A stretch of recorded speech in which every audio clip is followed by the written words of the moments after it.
दोस्तों, इस वीडियो में मैं आपको जानकारी दूंगा कक्षा छठवीं के अध्याय 13 प्रश्नावली 13 के बारे में जानकारी दूंगा। तो यहाँ पे देखिए, प्रश्नावली 13 में पहला प्रश्न जो लिखा हुआ है, निम्नलिखित को प्रतिशत में बदलिए। और यहाँ पे जो पहला हमारा प्रश्न है वो आपको दिख रहा होगा, 3/2 लिखा हुआ है। अब इसमें हमको ये जो संख्या है, हमको देख के समझ में आ रहा है कि ये क्या है, आपका भिन्न संख्या या फिर परिमेय संख्या कह सकते हैं, जो कि बटे के रूप में है। इसको हमको प्रतिशत में चेंज करना है, बदलना है। तो प्रतिशत में बदलने के लिए हम लोग क्या करते हैं, हमेशा कोई भी बटे वाला संख्या होता है उसको प्रतिशत में बदलने के लिए उस संख्या को एक बार हल्के बाद लिखना है। उसके बाद आपको देखिए, प्रतिशत में बदलने के लिए इसके साइड में 100 से गुना करना है। तो मैं गुना 100 कर दिया।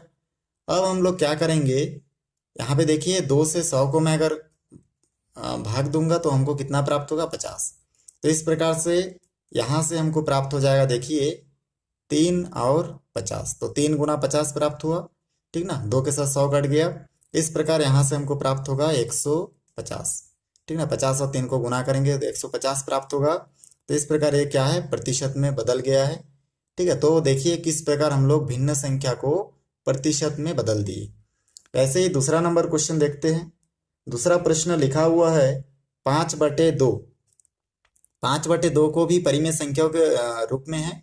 अब इसको भी प्रतिशत में बदलने के लिए हम लोग क्या करेंगे, इसमें 100 का गुना कर देंगे। तो मैं हल लिखूंगा, उसके बाद प्रश्न लिखूंगा, इसके साइड में इसको 100 गुना के रूप में लिखूंगा। उसके बाद देखिए 2 से 100 को मैं काट दूंगा तो यहाँ पे मेरे को कितना प्राप्त होगा, 50, क्योंकि 50 दूनी 100 होता है।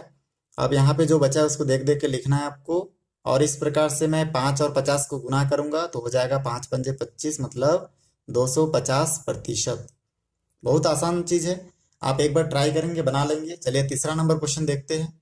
इसके तीसरा नंबर क्वेश्चन यहाँ पे देखिए लिखा हुआ है, और यहाँ पे जब आंसर आ जाएगा तो आप इसमें आखिरी में उत्तर इस प्रकार से लिखेंगे। अब इसका तीसरा नंबर क्वेश्चन दिया है 1/5। तो मैं प्रश्न लिख लिया हूँ, हल लिखूंगा और इस प्रश्न को एक बार नोट करूंगा, और इसके साइड में मैं 100 का गुना करूंगा। फिर 5 से 100 को भाग दूंगा मैं। तो चलिए मैं आपको रफ में भी भाग दे के बता देता हूँ। तो देखिए इस प्रकार मैं अगर 100 को भाग दूंगा 5 से, तो यहाँ से आ जाएगा 5 दूनी 10, और यहाँ पे बचेगा, देखिए शून्य शून्य कट गया, घटाएंगे तो 10 में 10 घटेगा तो शून्य बचेगा, शून्य का शून्य, तो 5 शून्य का शून्य होगा। इस प्रकार हमको जो भागफल प्राप्त होगा वो होगा 20। तो हम लोग 5 और 20 को 100 को काट देंगे, और 20 जो प्राप्त होगा उसको बड़ी संख्या के साइड में लिखेंगे। फिर जो जो बचा है यहाँ पे उसको देख देख के लिखना है। 1 × 20 बचा, इसको हम लोग गुना करेंगे तो हमारा आंसर आएगा 20%। तो ये हमारा उत्तर होगा। चौथा नंबर प्रश्न भी मैं सॉल्व करके बताऊंगा। इसमें देखिए चौथा नंबर प्रश्न लिखा हुआ है 3/20। हल लिखूंगा, और इसमें भी 3/20 के साइड में मैं गुना 100 लिखूंगा। और उसके बाद देखिए नीचे का शून्य और ऊपर का शून्य कट गया, ठीक ना। और उसके बाद जो बचा उसको लिखते जाइए। 3 बचा, 2 गुना 10 बचा। फिर हम लोग 2 से 10 को भाग देंगे तो कितना बचेगा, 5 बचेगा। अब जो बचा है उसको फिर लिखेंगे। ऐसे धीरे धीरे काट काट के आपको आगे बढ़ना है। तो यहाँ से देखिए हमारा जो आंसर है वो प्राप्त होगा हमको 3 पंजे 15। और ये क्या में आएगा, प्रतिशत में, क्योंकि हम लोग भिन्न संख्या को प्रतिशत संख्या में चेंज कर दिए। तो इस प्रकार ये हमारा आंसर होगा। अब देखिए प्रश्न नंबर दूसरा में लिखा हुआ है, निम्नलिखित प्रतिशतों में प्रत्येक को भिन्न में व्यक्त कीजिए। तो भिन्न संख्या में व्यक्त करना है, क्योंकि ऑलरेडी ये प्रतिशत में है। इससे पहले हम लोग भिन्न संख्या से प्रतिशत में कैसे बदलते उसको देखे थे, ठीक ना। 100 का गुना करते थे साइड में। अब हम लोग क्या करेंगे, प्रतिशत संख्या को भिन्न संख्या में चेंज करने के लिए सबसे पहले हल लिखेंगे, और उसके बाद जो प्रश्न दिया है उस प्रश्न को एक बार नोट कर लेंगे। उसके बाद हम लोग नीचे बराबर का निशान देंगे। अब उसके बाद 50 लिखेंगे, और जहां पे प्रतिशत है उसके जगह पे 1/100 लिखेंगे। तो देखिए प्रतिशत के साइड में 50 के साइड में गुना करके प्रतिशत के जगह पे मैं क्या लिख दिया, 1/100। और ऐसे हम लोग क्यों लिख रहे हैं उसको आप यहाँ पे कोष्टक के अंदर लिख सकते हैं, चूंकि प्रतिशत बराबर 1/100 होता है, ठीक ना। तो इस प्रकार से हम लोग लिखे हैं। अब यहाँ पे देखिए ये शून्य और शून्य कट जाएगा, तो ऊपर क्या बचा, देखिए ऊपर 5 बचा और नीचे 10 बचा। फिर 5 से 10 को मैं भाग दूंगा तो 2 बचेगा। तो इस प्रकार से दोनों को काट देंगे, तो 2 को मैं 10 के साइड में लिखूंगा।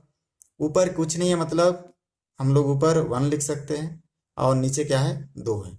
तो इस प्रकार से बहुत आसानी से हमारा प्रश्न जो है वो हल हो जाता है। और देखिए ये जो प्रतिशत है 50%, ये भिन्न संख्या में चेंज होके 1/2 के रूप में आ चुका है। तो ये हमारा आंसर होगा। चलिए दूसरा नंबर क्वेश्चन देखते हैं। दूसरा क्वेश्चन में लिखा हुआ है कि 15% को भिन्न संख्या के रूप में दर्शाइए। तो ये देखिए 15% में लिखा हूँ। अब यहाँ पे मैं हल लिखूंगा और उसके बाद इस प्रश्न को नोट कर लूंगा। बराबर के बाद मैं 15 लिखूंगा और उसके बाद प्रतिशत के जगह पे 1/100 लिखूंगा। यहाँ तक आपको ये काम करना है। अब यहाँ से देखिए मैं 15 और 1 को गुना कर दूंगा तो 15 आएगा और बटे 100 का 100। फिर हम लोग जानते हैं 15 के जगह पे मैं लिख सकता हूँ 3 गुणित 5, क्योंकि 3 पंजे 15 होता है। और 100 के जगह पे मैं लिख सकता हूँ 5 गुणित 20, क्योंकि हम लोग जानते हैं कि 5 20 के 100 होता है। ठीक ना। तो इस प्रकार से 5 और 5 कट जाएगा तो हमारा आंसर बचेगा 3/20।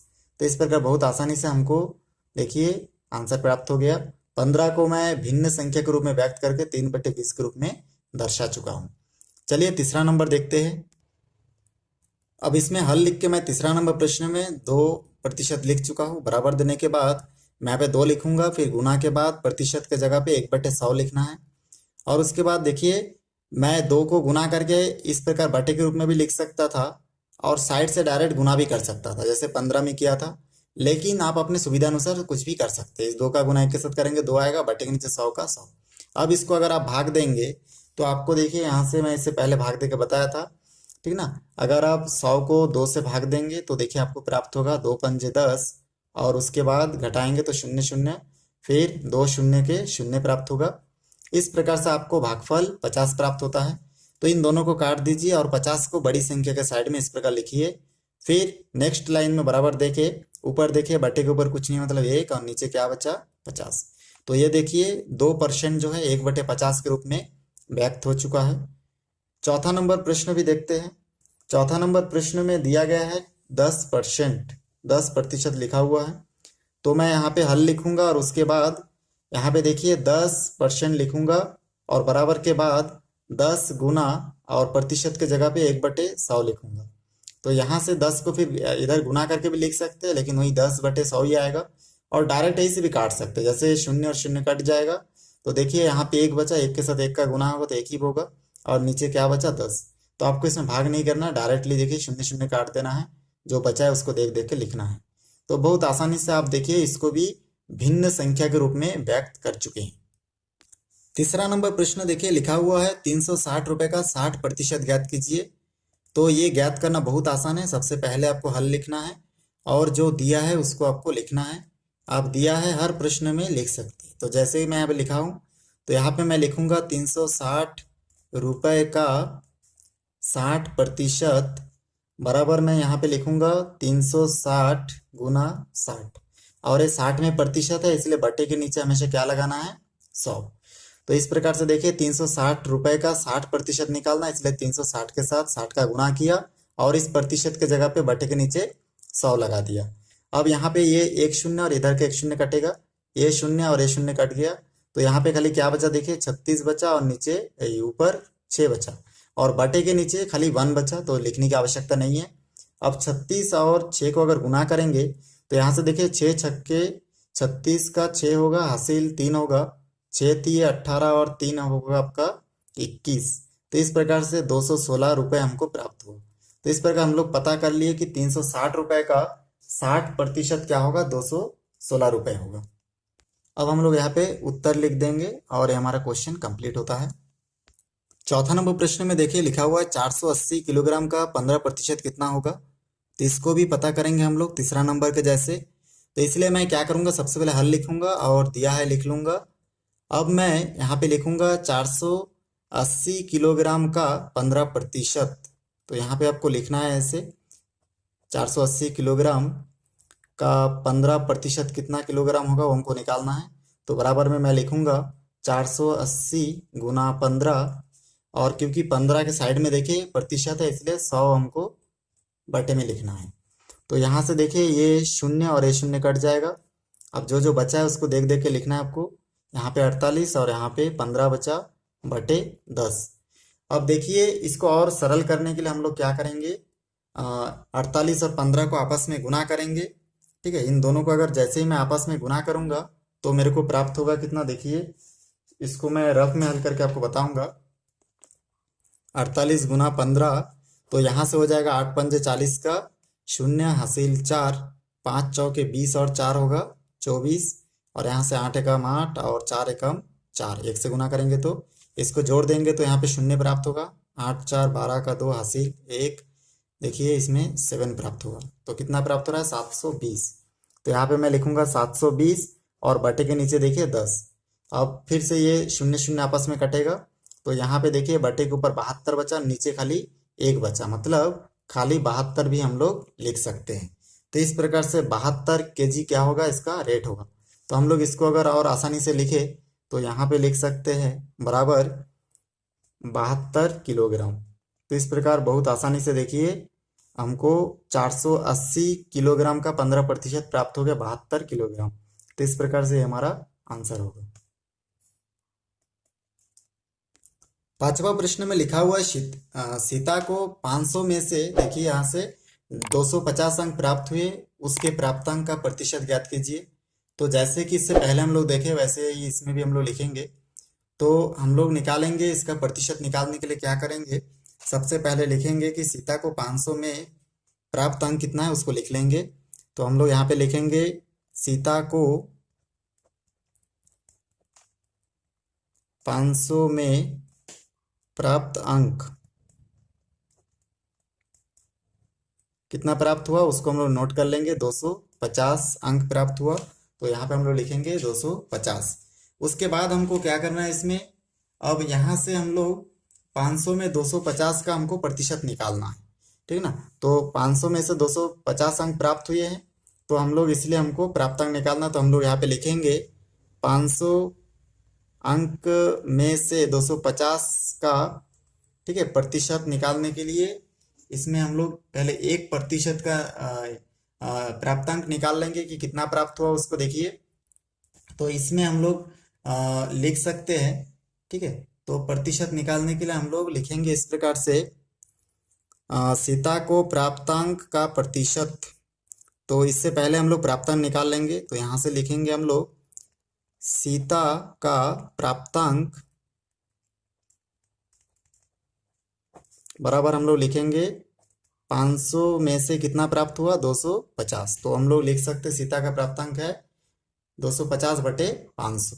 अब इसका प्रतिशत निकालने के लिए हम लोग यहाँ पे नोट कर सकते हैं 100 में प्राप्त अंक, 100 में, क्योंकि प्रतिशत हमेशा 100 में निकालते हैं इसलिए हम लोग लिखेंगे 100 में प्राप्त अंक बराबर, मैं यहाँ पे नोट कर दूंगा 250 बटे 500 गुना 100।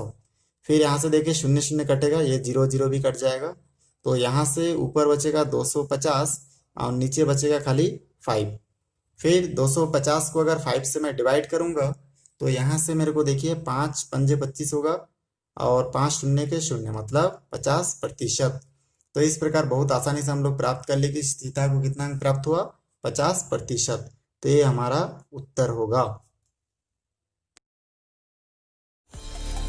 दोस्तों मेरा वीडियो आपको अच्छा लगा है तो लाइक करें, शेयर करें, सब्सक्राइब करें और बेल आइकन को भी प्रेस करें ताकि जब भी मैं कोई नया वीडियो बनाऊं तो उसका नया अपडेट सबसे पहले आप तक पहुंचे।